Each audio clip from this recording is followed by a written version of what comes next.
Delhi high court judge గారి ఇంట్లో దొరికిన కోట్లాది క్యాష్ వ్యవహారం అతి పెద్ద ట్విస్ట్. కాలిపోతున్న కరెన్సీ కట్టల వీడియో ఒకటి బయటకు వచ్చేసరికి సుప్రీంకోర్టు ప్లేట్ మార్చేసింది, ఒప్పుకుంది.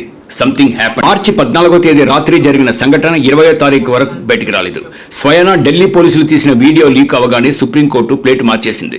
వింత ఏమిటంటే ఈ విషయంలో మన హోమ్ మినిస్టర్ అమిత్ షా గారు కానీ ప్రైమ్ మినిస్టర్ మోదీ గారు కానీ ఇంతవరకు కలగజేసుకోలేదు. దాని గురించి ఒక స్టేట్మెంట్ కూడా ఇవ్వలేదు. ఏదో తన దేశంలో జరుగుతున్నట్టు వాళ్ళు ఫీల్ అవ్వటం లేదు. ఎక్కడో నైబరింగ్ కంట్రీ జరుగుతున్న వ్యవహారం మనకెందుకులే అన్నట్టు ఉన్నారు. అగ్నిమాపక దళం 14వ తారీఖు రాత్రి ఆ ఇంటికి చేరిన వెంటనే ఒక పంచనామా రాసి ఉండాలి, సీజర్ రిపోర్ట్ ప్రిపేర్ చేసి ఉండాలి, కేసు ఫైల్ చేసి ఉండాలి, ఇన్కమ్ ట్యాక్స్ విభాగం వచ్చి ఉండాలి, సిబిఐ రంగంలో దిగుండాలి. ఒక విషయం చెప్తున్నానండి, మీకు జడ్జి గారికి ఇమ్యూనిటీ ఉంటే అది ఓన్లీ ఇంపీచ్మెంట్ చేయాల్సి. సుప్రీంకోర్టు హైకోర్టు జడ్జిలను పదవీచ్యుతులను చేయాలంటే ఇంపీచ్మెంట్ చేయాలి, అంతవరకు. కానీ వాళ్ళ ఇంట్లో ఏ అసాంఘిక కార్యక్రమాలు జరిగినా లా ఎన్ఫోర్స్మెంట్ ఏజెన్సీస్ వెళ్ళకూడదని ఎక్కడా చట్టం లేదండి. నిస్సందేహంగా ఇక్కడ కేంద్ర ప్రభుత్వం వైఫల్యం కనిపిస్తుంది.